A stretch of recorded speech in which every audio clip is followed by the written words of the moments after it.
এই গরমের মধ্যে আমরা দিনের বেশিরভাগ সময়টাই যারা রান্নাঘরে কাটাই তাদের জন্য আজকে এই গরমের জন্য একদম স্বাস্থ্যসম্মত একটা 5 মিনিটের রেসিপি নিয়ে এসেছি।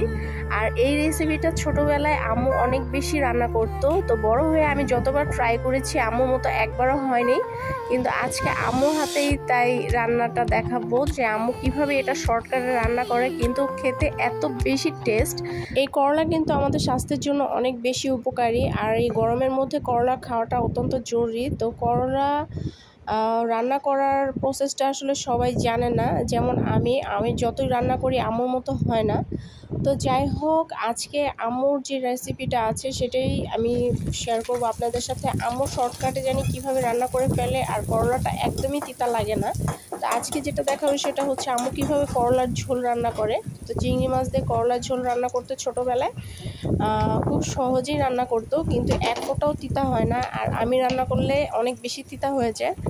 আর আম্মুর এই রান্নাটার মধ্যে আমি খেয়াল করেছি যে আম্মু করলাটা একদম পাতলা পাতলা করে কাগজের মতো করে কাটে। আর করলাটা পাতলা করে কাটার মধ্যেই আসল রহস্য।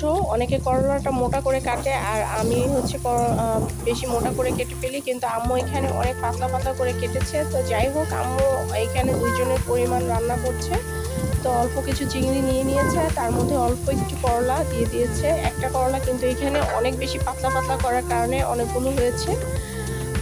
তো এখানে আম্মু চিংড়ি মাছটা পেঁয়াজ দিয়ে ওইভাবে কষিয়ে তারপর হালকা একটু নাড়া দিয়ে তার মধ্যে করলাগুলো ছেড়ে দিয়েছে। তারপর এটার মধ্যে আম্মু একটু হালকা নাড়াচাড়া করেই তারপরেই পানিটা দিয়ে দিয়েছে। আর উঠানোর পরেই আম্মু সাথে সাথেই তরকারিটা নামিয়ে ফেলেছে। তারপরে এক ফোঁটাও আসলে করলাটা কোনো তিতাই ছিল না, খাওয়ার পরে দেখলাম।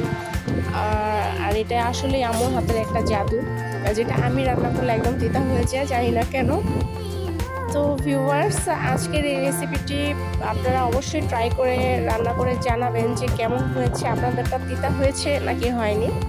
তো চ্যানেলটি ভালো লাগলে অবশ্যই সাবস্ক্রাইব করতে ভুলবেন না। আজকের মতো এখানেই বিদায় নিচ্ছি, দেখা হবে পরবর্তী ভিডিওতে। আল্লাহ হাফেজ।